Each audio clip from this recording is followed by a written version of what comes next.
நாங்கள் ஆட்சி அமைப்போம்னு ஸ்ட்ராங்காக சொல்கிறதான் அவங்க முன்னாடி உள்ள ஒரு வாய்ப்பு. அதை கூட அவங்க மிக ஸ்ட்ராங்காக சொல்ல முடியாமல் ஒரு மென்மையான போக்கெடுத்து தான் சொல்கிறாங்கன்னா அவங்க ஆஃபர் அக்செப்டன்ஸில் அவங்களுக்கு எங்கெங்கெல்லாம் ஆஃபர் வருது, என்ன ஆஃபர் வருதுங்கிறத எதிர்பார்த்து காத்திருக்காங்கன்னு தான் அர்த்தம். சார், திரு அக்னீஸ்வரன், கடந்த மாதம் இருந்த அதே நிலைப்பாடு தான் அதிமுக பாஜகவோட கூட்டணி இல்லை அப்படின்றத பகிரங்கமாக சொல்லிட்டாரா விஜய்? அனைவருக்கும் வணக்கம். இல்லை சார், அந்த ட்விட்டரில் போட்டது தானே சார் சொல்கிறீங்க? அவர் நிர்மல்குமாரோடைய பேட்டி ட்விட்டரில் போட்டது எல்லாமே சேர்த்துதான். எல்லாமே நாங்கள் தனித்து நிற்போம் அப்படின்றது தானே காட்டுது. அதிமுகவோட கூட்டணிக்கு வரலன்றதையும் காட்டுது. எது? அதிமுகவோட கூட்டணிக்கு வரல அப்படின்றதையும் காட்டலையா? அதிமுகவோட கூட்டணி வரல அப்படின்னா தனித்து நிற்போம்னா அதான அர்த்தம். இல்லை, அதிமுக எங்களோட கூட்டணி கூப்பிட்டாங்க, அதுக்கு நாங்கள் போக தயாரா இல்லை. கூட்டணி இல்ல அப்படின்றது அதான் அர்த்தம். திமுக விஜய கூட்டணி கூப்பிடலையே சார். அப்ப அதிமுகவும் கூப்பிடலையே. ஆர்பி உதயகுமார் என்ன பொதுச் செயலாளர் என்ன சொன்னாரு? நீங்க சொல்லுங்க. நீங்க சொல்லுங்க சார். பிள்ளையார் சொல்லி யாருக்காக போடப்பட்டது? எந்த கட்சி கொடியை பார்த்து சொன்னாரு? எந்த கட்சி தொண்டர்கள் அங்க வந்து கொடியை தூக்கி நின்றாங்க? எந்த கொடி அது? தாவேகா கொடி. அதை பார்த்து பிள்ளையார் சொல்லி அப்படின்றதுக்கான அர்த்தம் என்ன? அது எதிர்பார்ப்பு. அதுதான் சொல்றேன்.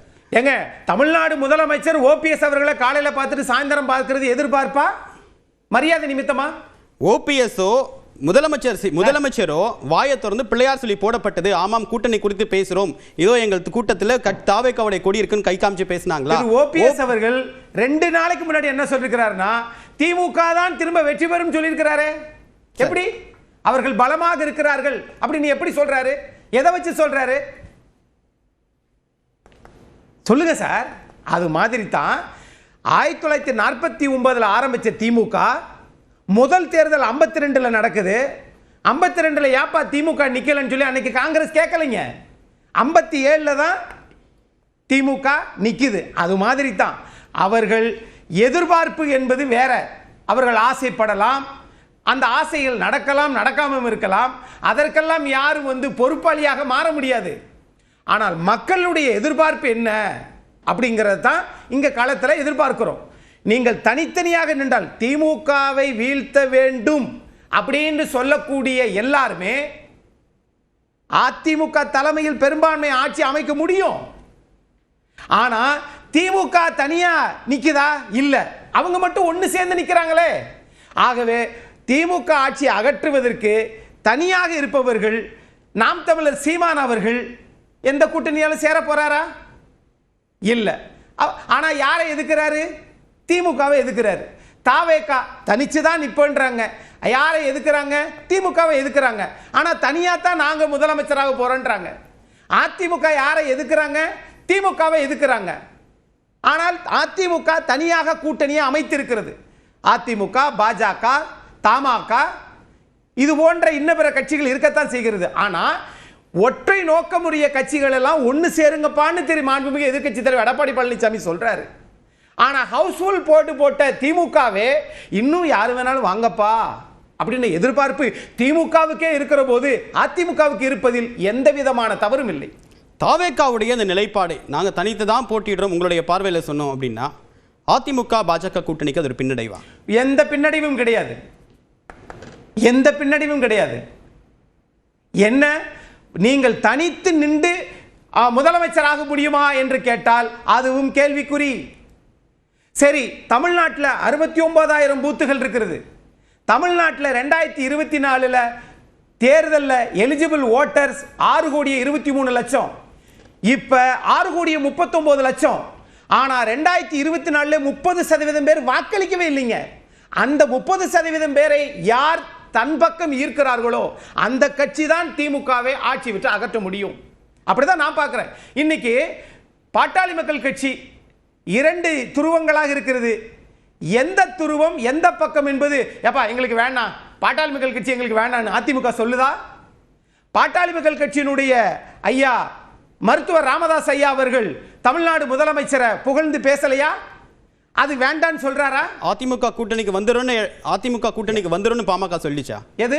அதிமுக கூட்டணி உறுதி. திமுகவுக்கு போக போறேன்னு சொல்லி பாமக சொல்லிச்சா? சொல்லலையே. நீங்க தான் அதே மாதிரி தான் இதுக்கும் சொல்லல சார். இங்க தாவேக்காவை ஆர்பி உதயகுமார், கேடி ராஜேந்திர பாலாஜி, அதிமுக பொதுச்செயலர் எடப்பாடி பழனிசாமி எல்லாருமே சூசகமாகவும் மறைமுகமாகவும் ஒரு பாசிட்டிவ் சைனோட கூப்பிடுறாங்க, கூட்டணிக்கு வாங்க அப்படின்னு சொல்லிட்டு. இன்னைக்கு பகிரங்கமா வாய்ப்பில்லை அப்படின்னு சொல்லி. அதனால என்ன அவர்களுக்கு அரசியல் அனுபவம் குறைவாக இருக்கிறது என்பதை காட்டுகிறது.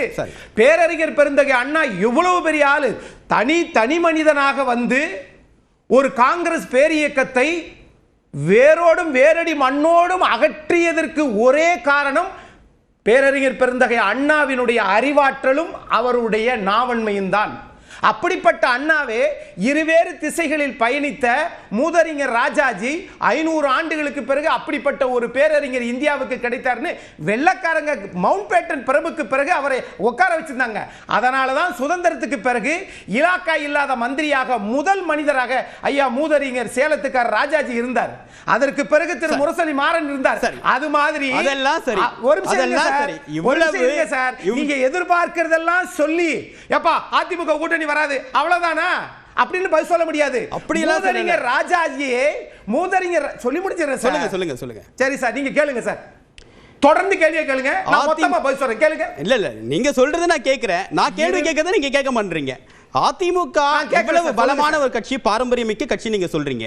ஆனா இன்னைக்கும் முதல் முறையாக ஒரு தேர்தலை கூட சந்திக்காத தாவேகாவுக்கு ஏன் அவ்வளவு அழைப்பு?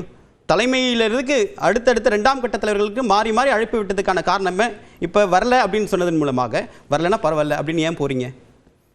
இருவேறு திசைகளில் இயலாமை, கூட்டணிக்குள்ள கொண்டு வரக்கூடிய வலிமை இல்லை அப்படின்னு கூட எடுத்துக்க முடியாது. இதுக்கு பதில் சொல்ல விட மாட்டேங்கிறீங்க. சொல்லுங்க. கேள்வி பெரிய கேள்வியா இருக்கு, ஆனா பதில் மட்டும் ஒற்றை வரிகள் ஆம் இல்லை சொல்ல சொல்றீங்க. நான் என்ன சொல்றேன்னா, இருவேறு திசையில் பயணித்த நீங்கள் இந்த கட்சிக்கு வாக்களித்தால் என்னுடைய அடையாளத்தை அகற்றுவேன் மூதறிஞர் ராஜாஜி சொன்னாரே, அந்த 2 பேரும் ஒன்னு சேர்ந்தாங்க. ஏன் தெரியுமா? காங்கிரஸ்காரங்களை வீழ்த்துவதற்கு மூதறிஞர் ராஜாஜியும் உதவியாக இருந்தார் பேரறிஞர் அண்ணா ஆட்சி அமைப்பதற்கு. அதைத்தான் நாங்க சொல்ல வந்தேன். அது மாதிரி தாவேகாவும் அதிமுகவும் சேர்ந்தால் மகிழ்ச்சி, நல்லது என்று சில தலைவர்கள் எதிர்பார்க்க கூடும். நடந்தால் மகிழ்ச்சி, நடக்கவில்லை என்றால் அவர்களுக்கு வருத்தத்தை 2026 தேர்தல் பாடம் உணர்த்தும். அப்படிதான் நான் பார்க்கிறேன். நீங்க ஒரு நிகழ்வு சார், அதாவது தாவேகா என்கிற ஒரு புதிய கட்சி, தேர்தலில் நிக்காத கட்சி. தேர்தலில் நிக்காத கட்சியை தானே 2006ல் ஐயா முதுபெரும் தலைவர் கலைஞர் ஏன் கூப்பிட்டார்? பலர் நழுவி பாலில் விழுகிறது என்று ஏன் கூப்பிட்டார்? 2016ல் ஏன் கூப்பிட்டார்? 2006ல் மைனாரிட்டி அரசாங்கம் நடத்தியது தமிழ்நாட்டில் ஒரே ஒரு கட்சி திமுக தான். 2016லே அப்படி வந்துடக்கூடாதுன்னு சொல்லி தானே திரு கேப்டன் மறைந்த விஜயகாந்த் கூப்பிட்டாரு. ஆனா கலைஞர் கூப்பிட்டால் அது ராஜதந்திரம், அதிமுகவின் தலைவர் கூப்பிட்டால் அது ராஜதந்திரம் இல்லை என்றால் உங்கள் பார்வை அப்படியா இருக்கிறது? அப்படி பார்க்கிறவர்கள் இல்ல என்னுடைய பார்வை இல்லை, கேள்வியை பார்த்துக்கோ. இப்ப அதே மாதிரியான ஒரு கம்ப்ளீட்டான 100% நம்பிக்கை இல்லை. அதனாலதான் விஜய் ஒரு நட்சத்திர முகம் வேணும் நமக்கு அப்படின்னு சொல்லிட்டு எடப்பாடி கூப்பிடுறாரா? திமுக மக்கள் நீதி மையம் என்கிற ஒரு கட்சியை ஆரம்பிச்சது. மக்கள் நீதி மையம் கட்சி ஆரம்பிச்சார் ஐயா உலகநாயகன் கமலஹாசன். 3.6% வாக்கெடுத்தார். இன்னைக்கு ஒரு ராஜ்யசபா சீட்டுக்காக அங்க போய் சேர்ந்திருக்கிறார் இல்லையா? திமுக எதிர்பார்ப்பது அதே 200 படங்களில் நடித்த கமலஹாசன் ஐயாவை ராஜ்யசபா சீட்டுக்கு 3.6% உள்வாங்கி கொண்டுதான் அவரை பிரச்சாரத்துக்கு பயன்படுத்தலாம் நினைச்சு தானே ராஜ்யசபா சீட்டு கொடுத்தாங்க. அதே அடிப்படையில் தான் கேக்குறேன். அந்த மாதிரி தான் விஜய் பயன்படுத்த விரும்புறீங்களா? அழைத்தால் அது சாணக்கியத்தனம் இல்ல. அதே அடிப்படையில் அந்த மாதிரி தான் விஜயை பயன்படுத்த விரும்புறீங்களான்னு கேக்குறேன். உலகம் அதுதானே. சரி, நான் கேக்குறேன், டொனால்டு ட்ரம்ப் ஏன் எலோன் மஸ்கை கூட்டணி சேர்த்தார்? உலக வசதி பணக்காரர். சரி, பல தேர்தலில் செழிப்பா செலவழிப்பாரு. சேர்ந்ததற்கு பிறகு முரண்பாடு வந்துச்சு, வெளியேறிட்டாரு, தனி கட்சி ஆரம்பிச்சாரு. வாழ்க்கையே அப்படித்தான். இனிமேலுக்கு ஏழை எளியோர்களுக்கு அரசியலில் வாழ்வு இல்லை, வாழ்க்கை இல்லை. ஆகவே கிடைத்த திரைப்படத்தின் பின்புலத்தை வைத்துக் கொண்டு ஆட்சி அதிகாரத்தை கைப்பற்ற வேண்டும் என்று எல்லோரும் துடிக்கிற போது அதிமுக அதுல ஒன்றும் பெரிய விதிவிலக்கு இல்லையே. அதிமுக தனித்தே ஜெயிக்கும் அப்படின்றதெல்லாம் எந்த அடிப்படையில் எடுத்துக்கிறது? அந்த முழக்கமெல்லாம் தொண்டர்களை உற்சாகப்படுத்த மட்டும்தானா அப்படின்னு கேள்வி நிக்குது. திமுக தனித்து ஒருபோதும் வெற்றி பெறவில்லை, வெற்றி பெறவும் முடியாது. ஆனால் அதிமுக மட்டும் தனிச்சே நிக்கணும்.